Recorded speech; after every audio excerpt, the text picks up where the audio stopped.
eu tenho o prazer de receber aqui, depois de um bom tempo aqui, meu grande amigo, o doutor Alexandre Cadeu Bernardes, grande advogado aqui da cidade de Guarulhos. Seja bem-vindo, doutor. Boa tarde, Roberto. Boa tarde aos nossos internautas, ao seu público de TV e, com certeza, de toda a política guarulhense que te acompanha com um pouquinho mais de fervor. Tá? E a gente fica muito contente com o doutor, ele que tem um viés, é muito procurado por assuntos mais polêmicos e mais espinhosos. Aí ele tem uma militância dentro da OAB, entre os advogados e também na defesa da comunicação.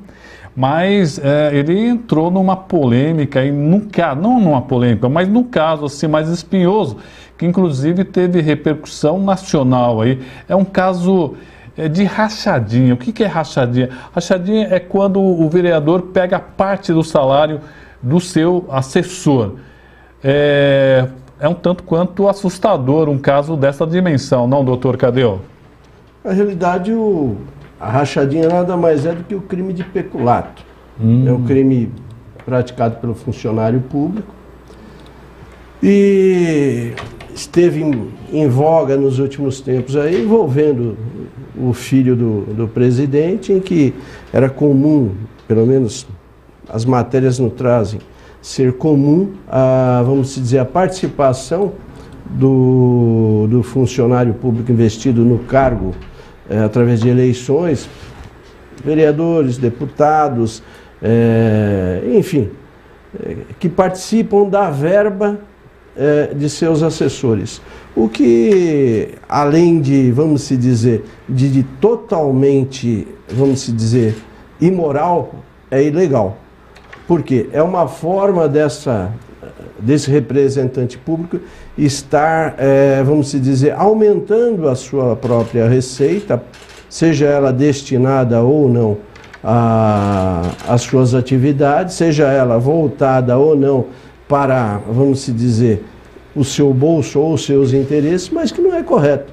Ele tem um salário para aquela finalidade e ele deve trabalhar com aquele salário. E os assessores também devem ganhar e receber para isso, para prestar o serviço público. Então, é algo lamentável, mas que é corriqueiro, principalmente nas cidades pequenas. Guarulhos, que não é pequeno, com esse tamanho, não deveria ter sequer a possibilidade disso acontecer.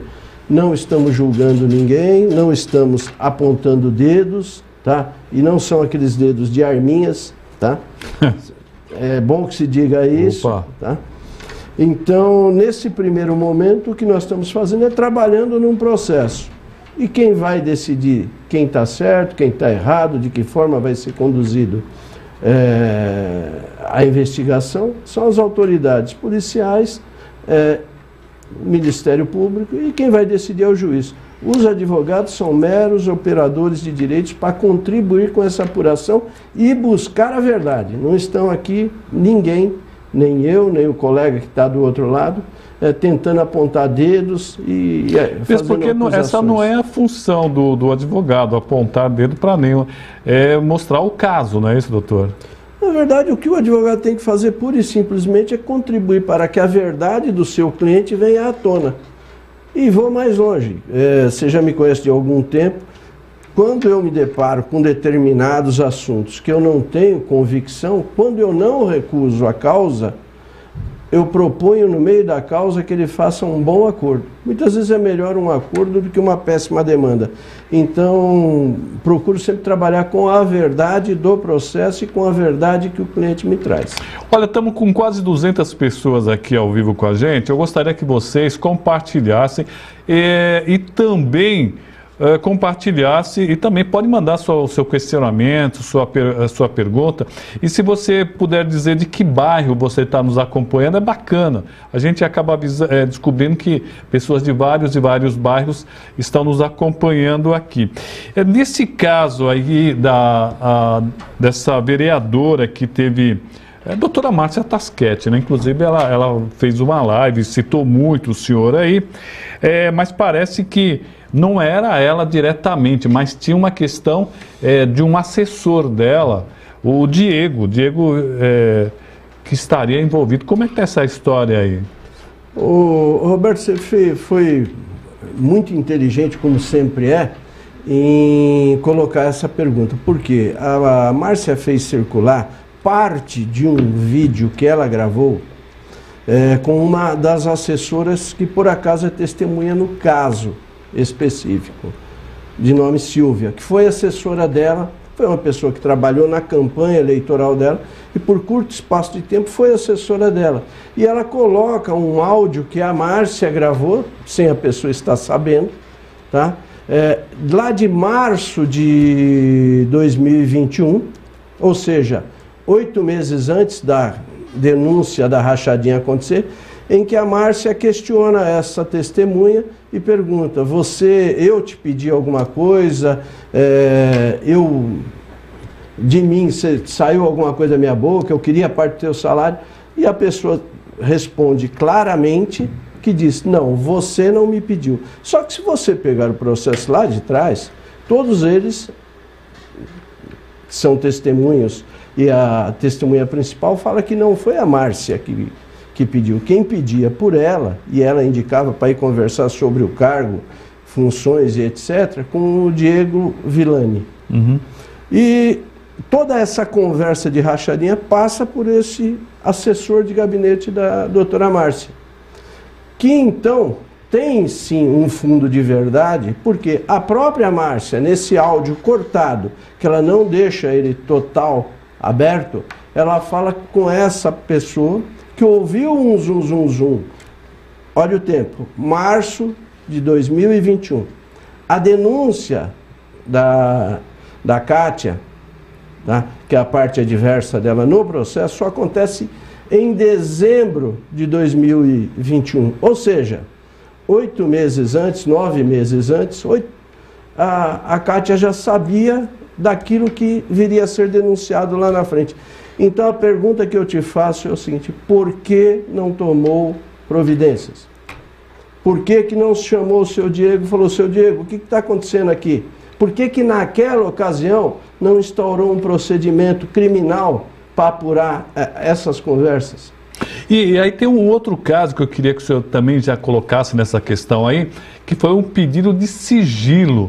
E eu acho muito estranho, inclusive o presidente da República, ou qualquer presidente, que não foi só esse, mas outros também, quando pedem sigilo num caso que, como é dinheiro público, deveria ser divulgado amplamente.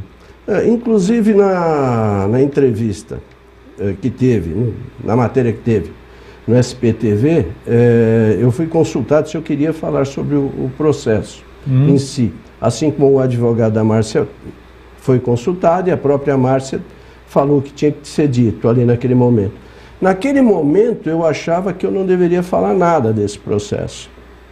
Só que em estado, através da live da doutora Márcia, por várias vezes citado acerca do meu comportamento no processo, eu resolvi trazer essa informação para o teu programa. E vou ficar à disposição de quem precisar ouvir, porque a Márcia tem uma frase que ela costuma dizer que verdade não faz curva. Eu já digo o seguinte: a verdade não aceita mentira. E eu tenho uma frase minha, que não é minha, que já copiei, não sei de quem que foi, que diz que o certo é o certo, mesmo que todo mundo esteja fazendo errado. Então, Roberto, meu ponto, vamos se dizer, de partida naquele momento era de que eu não deveria tornar público alguns pontos do processo e vou tentar mantê-los em segredo. Vou falar o que tiver que te falar dentro da live da doutora Márcia. Então, o que acontece de uma forma bastante simples, bastante razoável, é o seguinte: naquele exato momento, tá?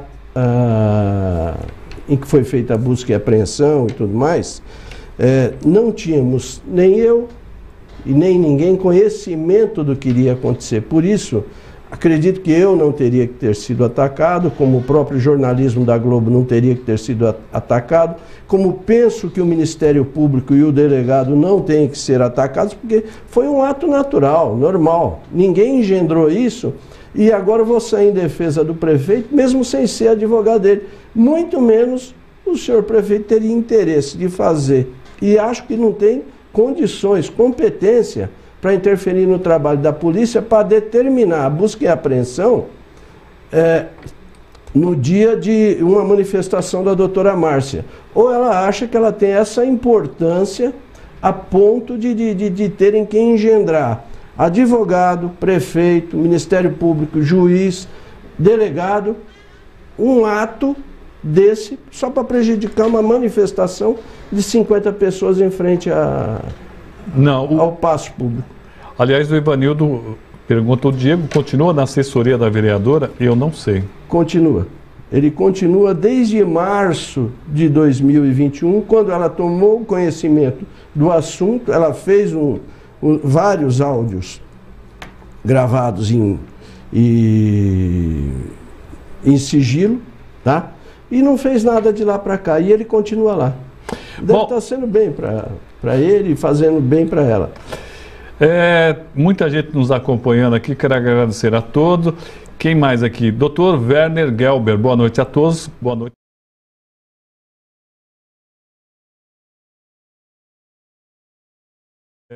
Alexandre Cadeu, jurisconsulto de excelência, grande abraço. O Daniel Oliveira pergunta, boa noite, amigo. Samuel e doutor, como anda o caso da Kátia Silva? Forte abraço do Daniel Farmacêutico. Kátia Silva? É a denunciante da Márcia. E ele continua aqui, tá mandando um abraço para nós. Maurício Ribeiro, tá lá da Vila São Rafael, tá nos acompanhando aqui. O Werner está nos acompanhando da Bom Clima, Ivanildo Jabá do São João e o doutor Daniel da Farmácia está nos acompanhando lá do Jardim Paraíso. O Werner diz que leu o processo inteiro, todo, com detalhes, doutor Werner Gelber. Bom, eu estou perguntando tudo isso daí porque eu também, doutor, eu nunca tinha acontecido isso comigo, né, mas me processaram, o presidente da Câmara, o senhor Miguel Martello, resolveu me processar porque acabou entendendo que algumas palavras que eu acabei colocando era meio fake news e tal, mas quero deixar bem claro que tudo que eu escrevi foi baseado em processo. Como é que o senhor vê essa questão da liberdade de imprensa, o senhor que tem uma ligação com a imprensa? Bem, deixa eu te responder rápido, que eu não te respondi. Você tinha me perguntado do sigilo dos autos. É verdade. E eu não te falei. Eu dei uma volta e acabei não te falando. O que acontece é o seguinte. De fato, a Márcia pediu o sigilo dos autos, através do advogado dela, e alega que o sigilo seria necessário porque, com a busca e apreensão, passaram a ter acesso a informações de clientes dela. Eu penso que o delegado e o Ministério Público tenham inteligência suficiente para não divulgar nada nos autos que não seja referente àquele processo em si. E vai respeitar totalmente a condição de advogada dela, que não se mistura com a condição de vereadora, de agente público, que deve satisfação para os seus eleitores e para toda a população de Guarulhos, sujeito aos mandos e desmandos que ela possa cometer. Então, essa é com a situação específica da Márcia, do sigilo, que, agora transportando para a liberdade de imprensa, no teu caso, eu acho um absurdo uma pessoa pública, como o presidente da Câmara, o Miguel Martello, ele começar com picuinhas jurídicas contra, de uma forma geral, jornalistas e a imprensa, de uma certa forma, quando lhe atacam. Isso está acontecendo com você, muito provavelmente já deve ter acontecido com o Lessa, que tem um viés crítico, tá?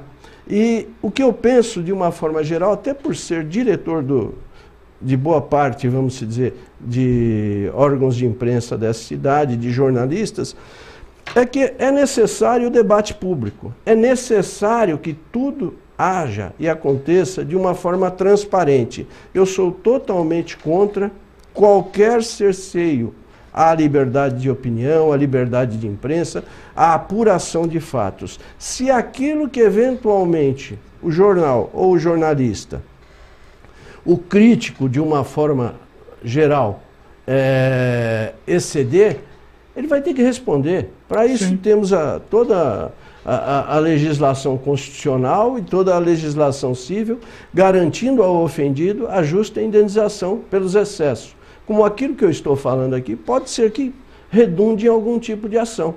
Agora, o que temos que ter é a liberdade do debate.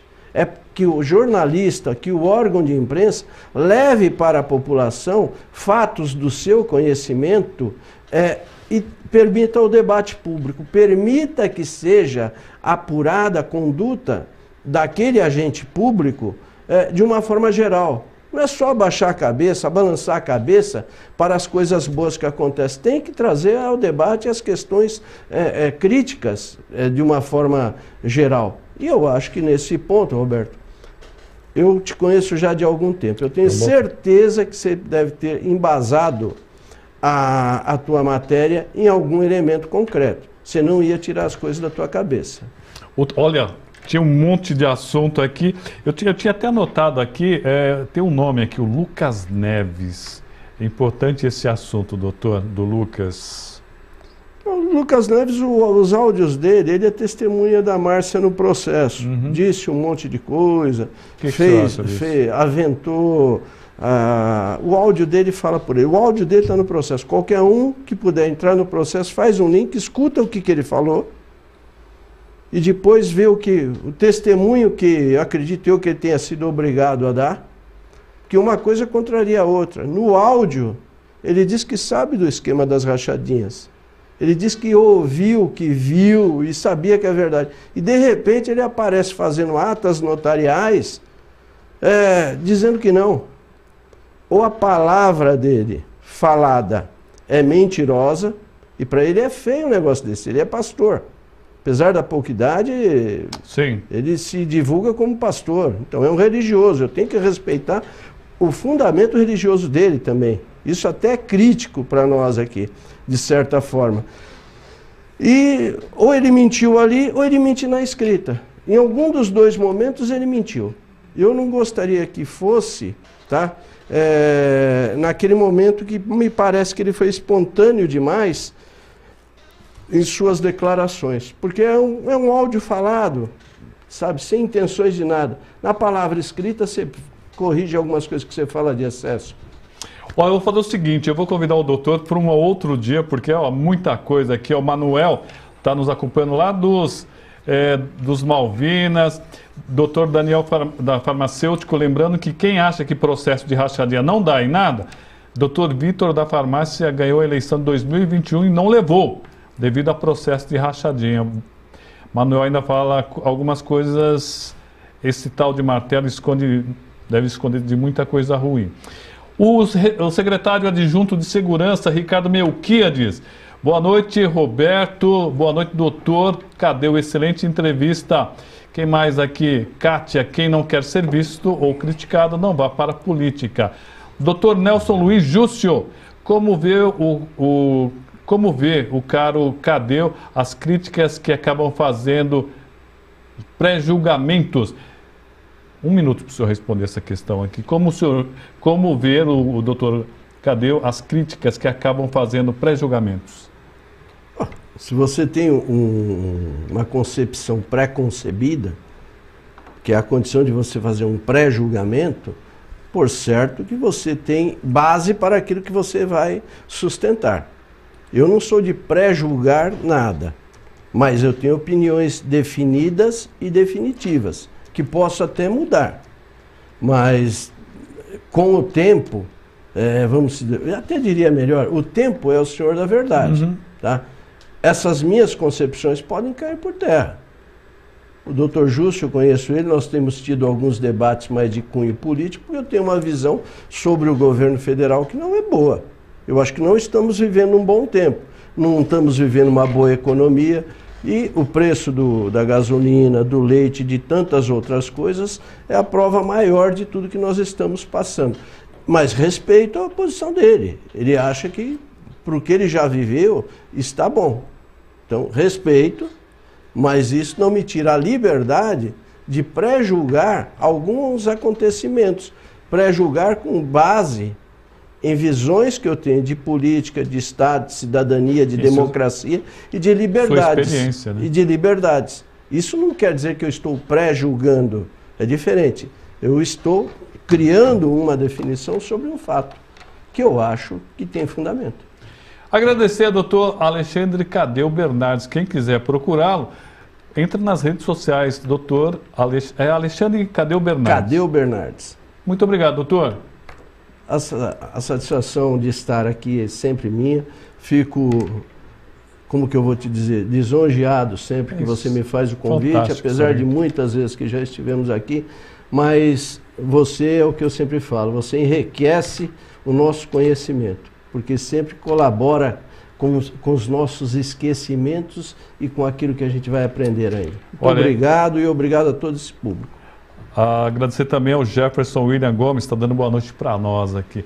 Fala o seguinte, vamos para um rápido. Eu vou trazer o doutor aqui mais vezes, fique tranquilo, que ele sempre acaba enriquecendo aqui os nossos conhecimentos. Vamos para um rápido intervalo e já voltamos com o Tenente Lessa, rapidinho.